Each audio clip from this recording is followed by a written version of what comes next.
Welcome back. I did win my most recent rapid game on chess.com, so I have a new peak, highest ever rating, and I just wanted to go through this as the game and show the two important blunders. There was one big blunder on my part that gave my opponent a huge advantage, and then a few moves later, they blundered huge and gave that advantage back to me.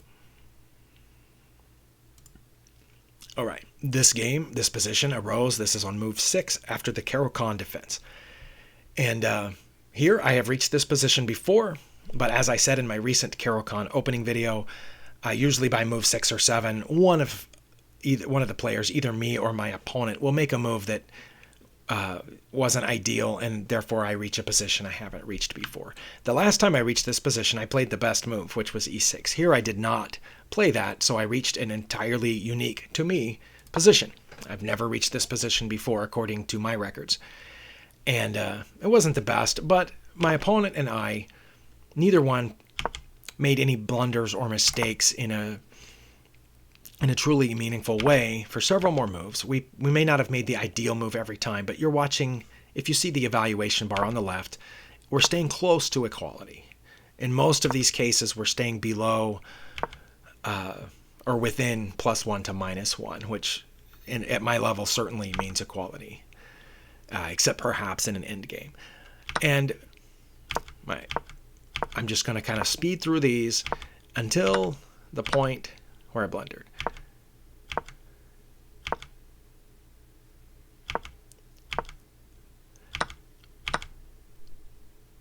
It's right here.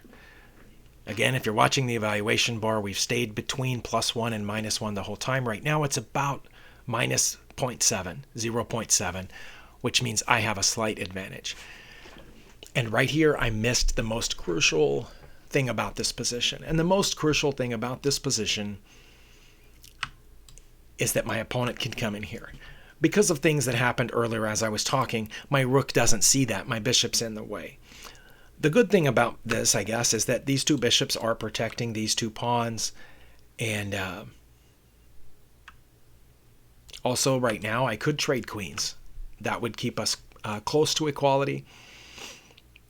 I think I could put my king here, which seems counterintuitive if you saw this coming, but it means that my bishop could intervene, be protected by my king, and my rook would be protected by my queen.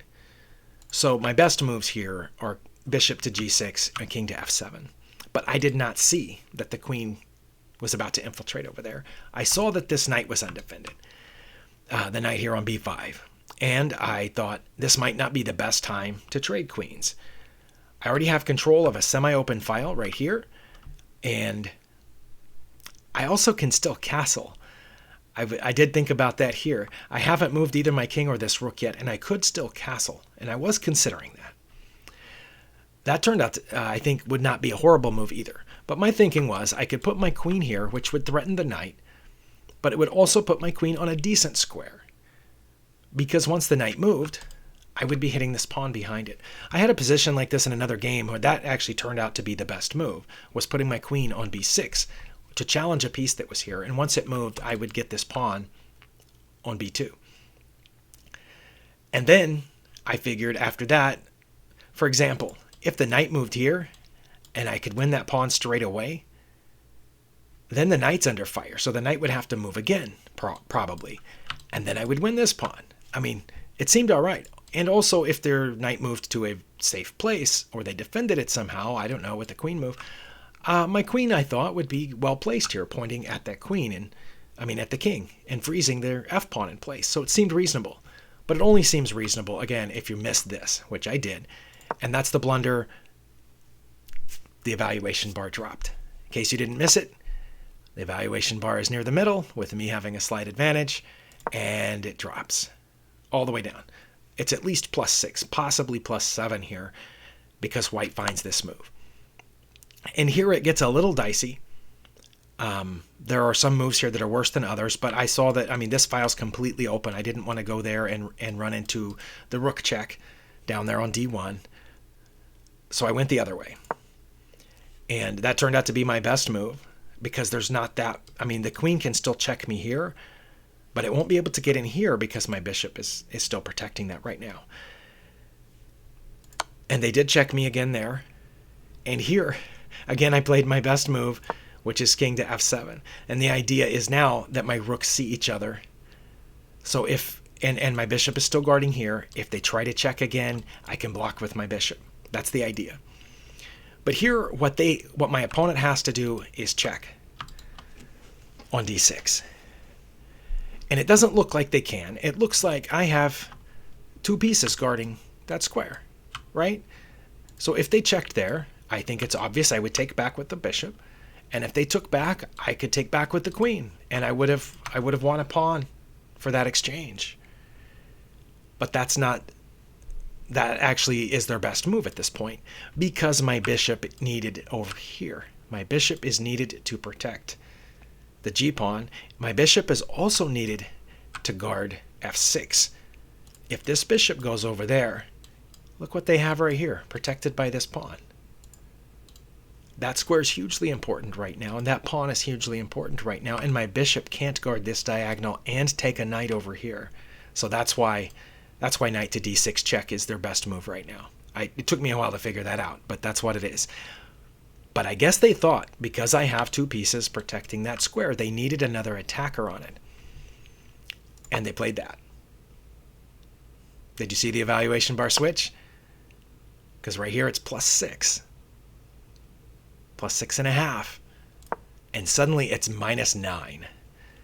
And the reason, in case you hadn't figured it out, is that this knight is not defended. Now, they didn't have to worry about that for the last two moves, and I think that's why they forgot, because they didn't have to defend the knight when they had check over here, and they didn't have to defend the knight when they had check down here. And after two moves, they forgot that the knight wasn't defended, because that's one way to defend a piece, is to make a move that's even more dangerous to your opponent, like check.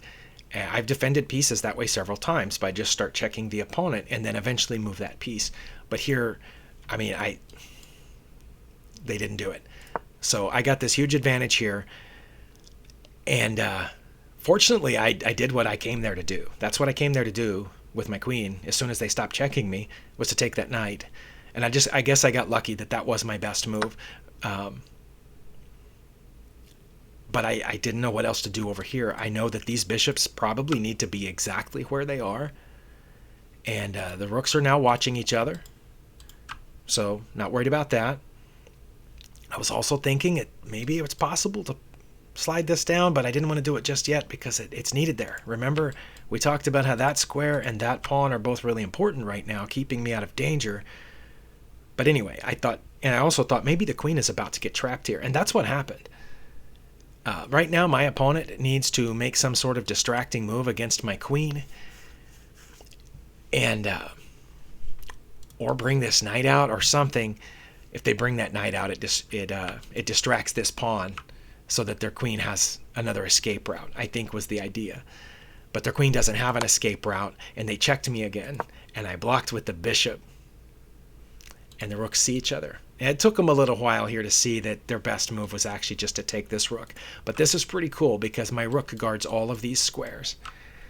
And I guess my bishop hits there too. And my pawn hits there, and my king is protecting my bishop, and my pawn hits there, and my pawn hits there, and my queen hits there, and everything is protected.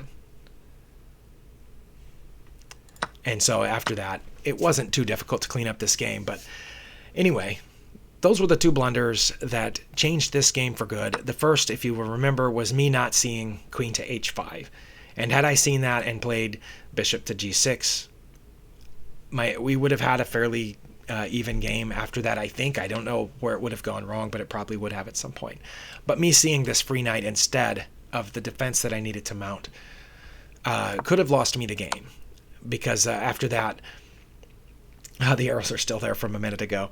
After that, my opponent definitely had chances, and they definitely should have seen the knight to d6, but because they didn't, they had to see that my bishop is doing double duty right now, guarding squares on different diagonals. And if you can get it off onto only one of those diagonals, then it's not doing anything on the other diagonal anymore. And they missed that, did this, and after that, it was fairly easy to take it to the end. So another win with the Caro-Kann. I'm getting close to breaking even. Actually, this one did break me even in live games, but I'm still behind on daily games with the Caro-Kann, and I'm counting them as a total. So just a few more wins to go, and I should have broken even on the Caro-Kann by now. But thank you for watching, and we'll see you next time.